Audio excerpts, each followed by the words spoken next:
मैं यहाँ छात्रवृत्ति फॉर्म भरने में आपकी सहायता के लिए उपस्थित हूँ। छात्रवृत्ति फॉर्म को सही तरीके से भरने के लिए कृपया इस प्रक्रिया का पालन करें। यहाँ स्क्रीन के दाईं ओर दिए गए स्टूडेंट बटन को दबाते ही दो विकल्प रजिस्ट्रेशन और लॉगिन दिखेंगे। यहाँ पहले विकल्प रजिस्ट्रेशन को चुनें।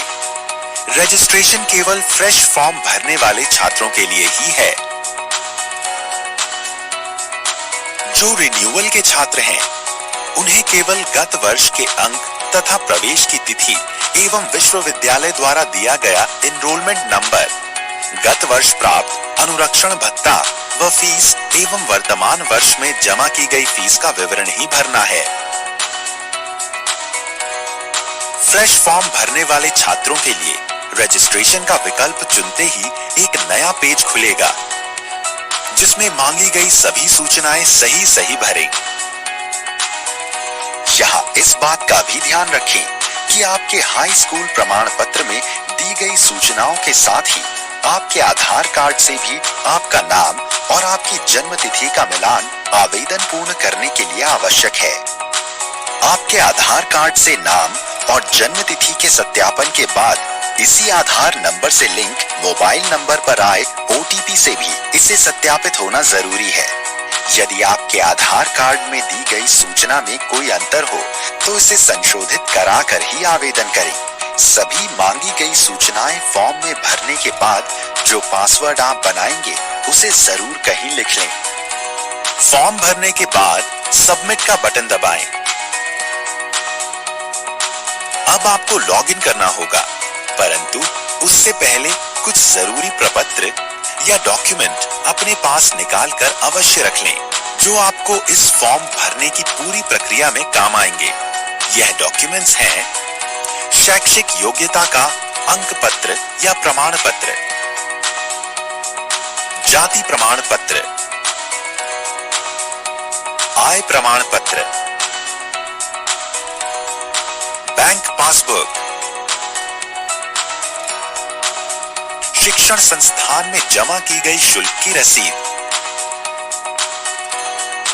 पाठ्यक्रम की अनिवार्य वार्षिक नॉन रिफंडेबल शुल्क धनराशि, वर्तमान विश्वविद्यालय या बोर्ड का अपना पंजीयन क्रमांक,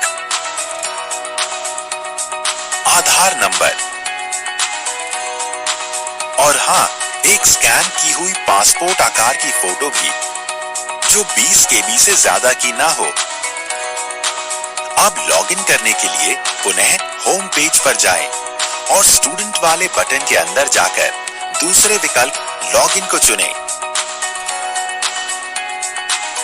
ध्यान रहे, लॉगिन उसी रजिस्ट्रेशन नंबर और अपने बनाए पासवर्ड से करें जो आपने रजिस्ट्रेशन करते समय लिखा था। और हाँ, रिन्यूअल वाले आवेदनों में पासवर्ड स्वतः जनरेट होता है।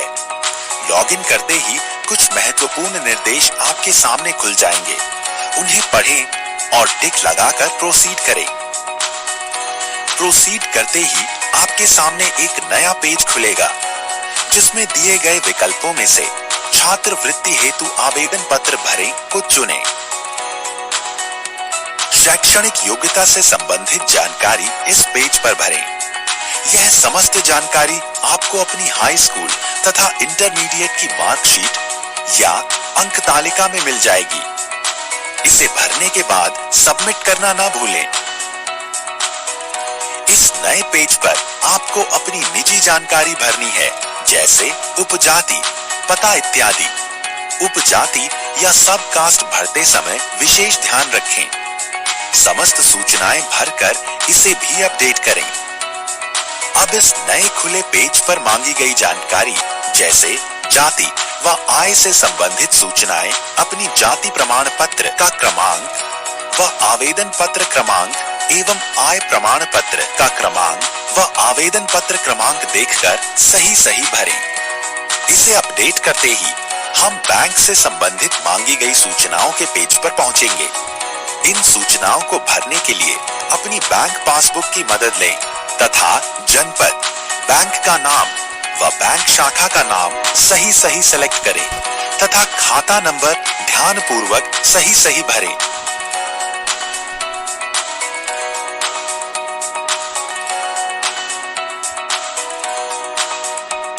यहाँ जनपद वही चुनें जिस जनपद में आपका बैंक खाता हो और इस बात का विशेष ध्यान रखें कि किसी भी स्थिति में यह बैंक खाता बंद न हो, क्योंकि इसी खाते में आपकी छात्रवृत्ति की धनराशि हस्तांतरित होगी।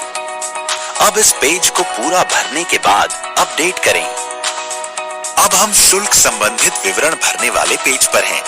इसमें मांगी गई सूचनाएं अपने प्रपत्रों को देखकर ही भरें व अपडेट करें। हम अपने गत वर्ष का विवरण भरने एक नए पेज पर आ गए हैं। यह सूचनाएं भी अपनी मार्कशीट या अंक तालिका देखकर भरें और पुनः अपडेट करें। तो लीजिए, आपने एक चरण पूरा कर लिया है।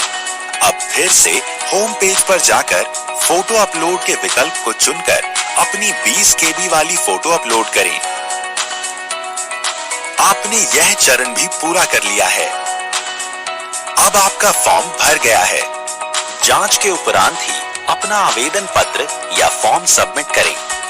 यहाँ मेरा आपसे अनुरोध है कि आप सभी छात्र अपना फॉर्म स्वयं ही भरें।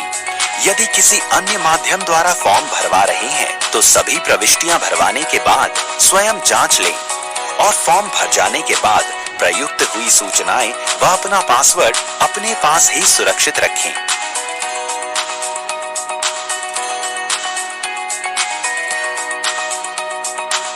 अपना भरा हुआ फॉर्म दिखाए गए प्रिंट विकल्प से प्रिंट करें। कतिपय त्रुटियों के बारे में स्क्रूटिनी के उपरांत यदि कोई कमी है तो 3 दिन के अंदर इसी पोर्टल पर आकर फॉर्म संशोधन के विकल्प में जाकर संशोधित करें। अब अपनी संस्था के लिए फॉर्म का एक फाइनल प्रिंट निकालें। इस फॉर्म के प्रिंट आउट को सभी अभिलेखों की स्वयं सत्यापित फोटोकॉपी के साथ अपने शिक्षण संस्थान में जमा करें और वहां से इसकी रसीद लेना न भूलें। आशा करता हूं इस जानकारी से आपको फॉर्म भरने में मदद मिली होगी।